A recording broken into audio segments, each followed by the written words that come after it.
En aquel tiempo caminaba Jesús con gran muchedumbre detrás de él. Volviéndose a sus discípulos les dijo: si alguno quiere seguirme, y no prefiere más que a mí, a su padre y a su madre, a su esposa, a sus hijos, a sus hermanos, a sus hermanas, más aún a sí mismo, no puede ser mi discípulo. Y el que no carga su cruz y me sigue, no puede ser mi discípulo. Porque ¿quién de ustedes, si quiere construir una torre, no se pone primero a calcular el costo para ver si tiene con qué terminarla? No sea que después de haber echado los cimientos no pueda acabarla, y todos los que se enteren comiencen a burlarse de él, diciendo: este hombre comenzó a construir y no pudo terminar. ¿O qué rey que va a combatir a otro rey no se pone primero a considerar si será capaz de salir con 10,000 soldados al encuentro del que viene contra él con 20,000? Porque si no, cuando el otro esté aún lejos, le enviará una embajada para proponerle las condiciones de paz. Así pues, cualquiera de ustedes que no renuncie a todos sus bienes no puede ser mi discípulo. Palabra del Señor.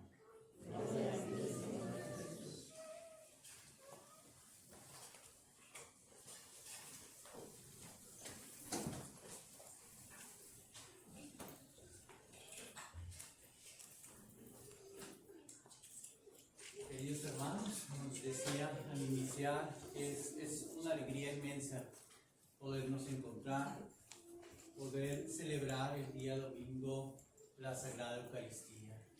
El cielo siempre estará de fiesta cada vez que aquí en la tierra nos reunimos en torno a la Sagrada Eucaristía, porque es el reconocimiento del reinado de nuestro Señor, porque es el reconocimiento de la centralidad que tiene Dios en nuestra vida. Y ese es precisamente el tema que nos propone hoy la liturgia. Cuando nos dice el Señor: cualquiera que no me ponga a mí por encima de su padre, de su madre, de su esposa, de sus hijos, no es digno de mí y no está listo para ser mi discípulo.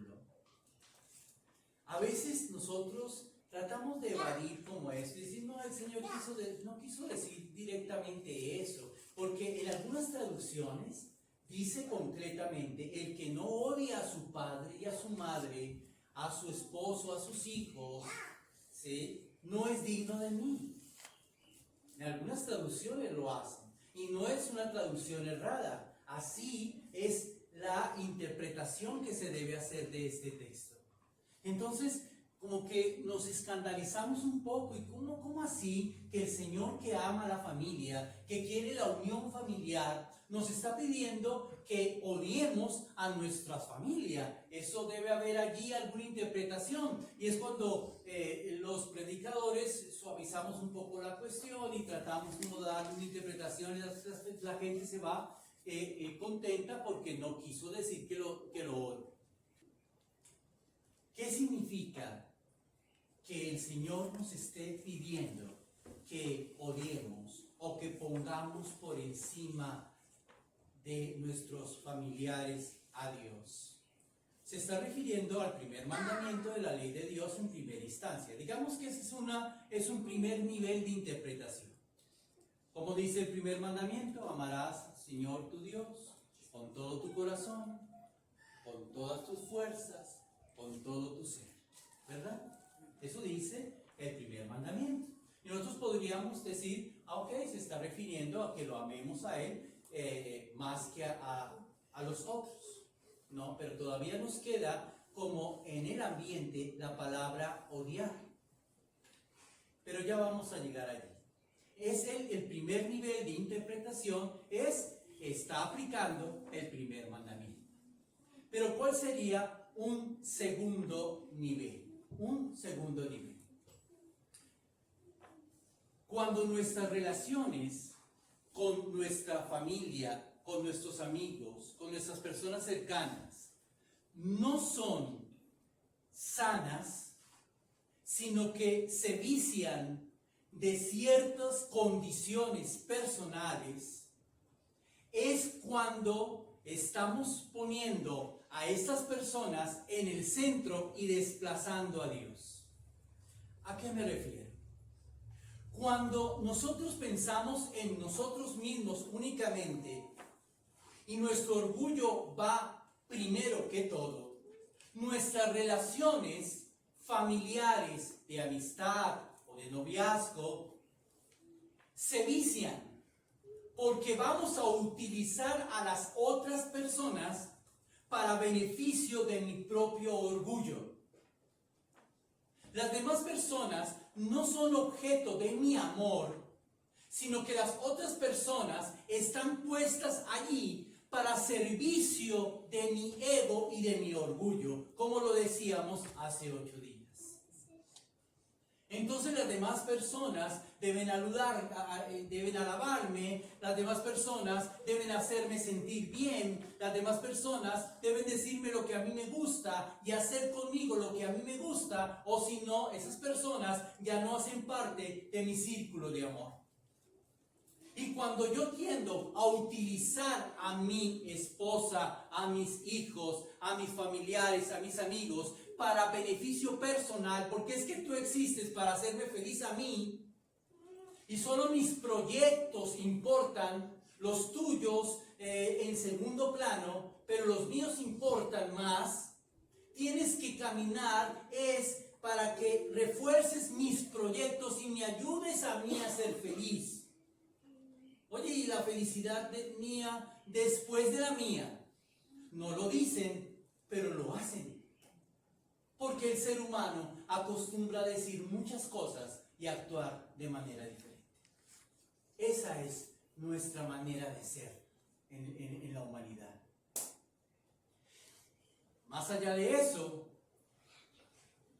si nosotros creamos nuestras relaciones en base de la dependencia y de la manipulación, también viciamos la relación. ¿Y cuándo manipulamos? Es que si tú te vas, yo me muero. Es que si tú no estás, mi vida no tiene sentido, entonces no te vayas.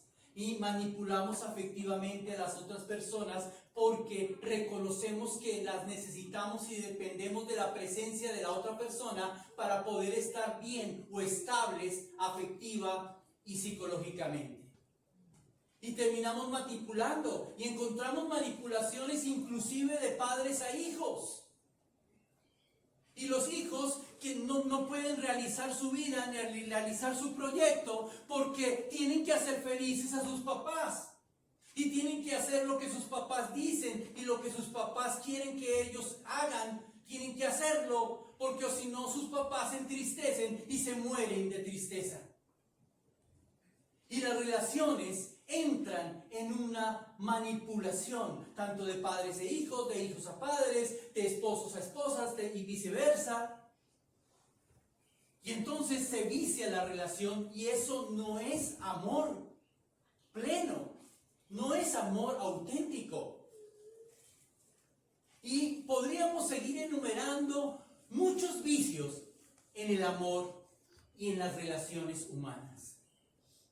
Y a eso se refiere el Señor cuando dice, ustedes deben odiar a sus padres, a sus hijos, a sus hermanos, no a ellos como tal, sino a ese tipo de relaciones que vician y nos alejan del amor de Dios.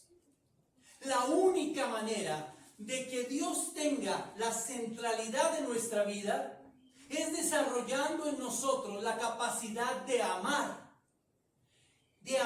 auténticamente. Es amando como nosotros nos encontramos con Dios.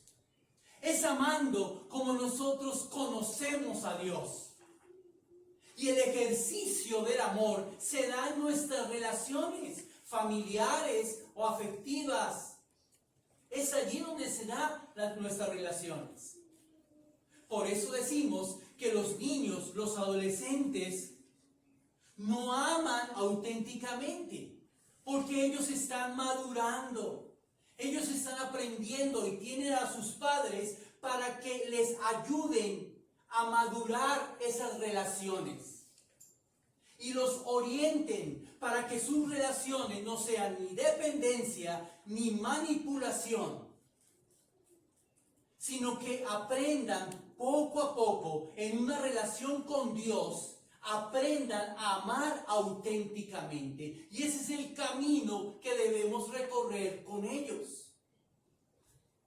No es dejarlos a su deriva. Ellos aprenderán tarde o temprano a amar a las malas, a los golpes.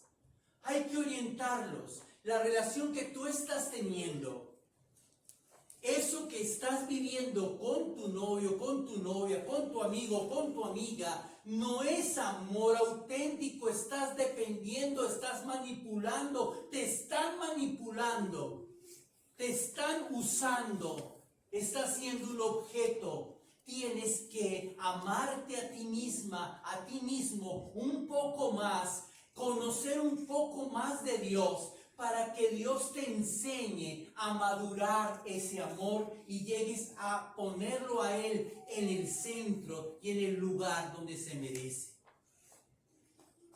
Cuando una persona pone a Dios en el centro de su corazón, cuando una persona ama a Dios con todo su corazón, con todas sus fuerzas, con toda su alma, con todo su ser, es una persona que es capaz de amar a los demás auténticamente, porque no va a depender de nadie, porque Él depende de Dios. No va a utilizar a nadie, porque ve a los demás como aquellos con los cuales y por el cual puede amar a Dios. Y ama a Dios a través del amor a su pareja, a sus amigos, a sus cercanos. No puede amar de otra manera sino a partir del amor de Dios. Pero no hemos entendido y creemos que el amor de los hombres es diferente al amor de Dios. Y que Dios no tiene que ver nada con la relación de la pareja o con las relaciones familiares o con las relaciones de novios. Tiene que ver y mucho, porque es Dios. Es el que nos va a dar la madurez y va a purificar nuestra manera de amar y nuestra manera de ser. Un ser humano solo puede llegar a la verdadera madurez en una relación plena con Dios, no de otra manera.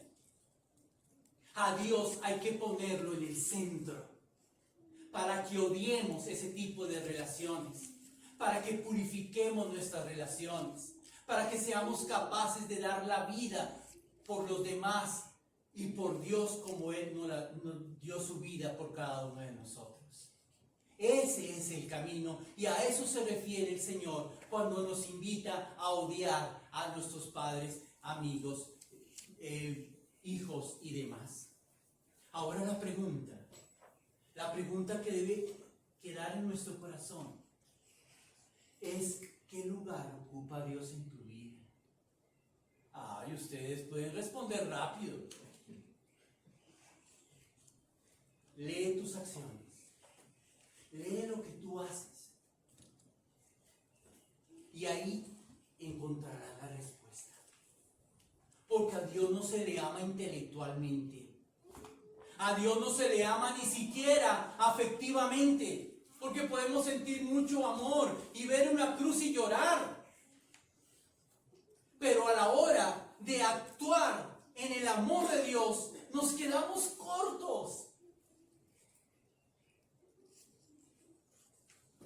Porque muchas cosas están por encima de Él. Les hacía esa pregunta hace unos domingos atrás. ¿Serías capaz de sacrificar a tu hijo, a tu hija, literalmente como se lo pidió Dios a Abraham, por Dios y a Dios? Y todos respondían: oh, pero eso fue otra época. Es que eso pasó. Dios sí le pidió a Abraham que sacrificara a su hijo. No crean que esto es un cuento de hadas o que fue escrito por Walt Disney. Esto pasó. Se lo pidió. Y Abraham era capaz de hacerlo y casi lo hace si no lo detiene un ángel. preferimos decir que Dios habló de forma figurada. No, la muerte del Señor Jesús no fue figurada, no es una interpretación, eso pasó. A Él lo clavaron en una cruz. Y todo lo que leemos en la Sagrada Escritura pasó. Y los mártires de los primeros siglos también murieron y dieron su vida antes de negar a Jesucristo. A Policarpo estaban a punto de quemarlo. Y él dijo, 89 años le he servido a mi Dios. Y lo único que Él ha hecho ha sido el bien por mí. ¿Cómo podría yo negarlo? ¿Cómo podría yo negarlo? Y murió quemado. ¿Serías capaz de dar la vida por Jesucristo? Oh, está lloviendo, ¿no habrá una misa más tarde?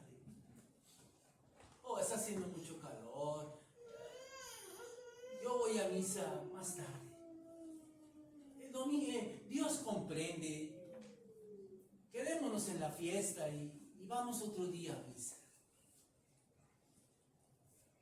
Pequeños detalles. Pequeños detalles. La indiferencia hacia el hermano que está sufriendo. Es el momento, hoy, no mañana, no pasado mañana, de poner a Dios en el centro de nuestra vida. Es el momento de que las familias se consagren al Sagrado Corazón de Jesús y vuelvan al rezo del Santísimo Rosario. Porque muchas familias seguirán siendo atacadas, y más las familias que no solamente están lejos de Dios, las familias normales y que se aman son las que más van a ser atacadas y están siendo atacadas. Y no podemos bajar la guardia.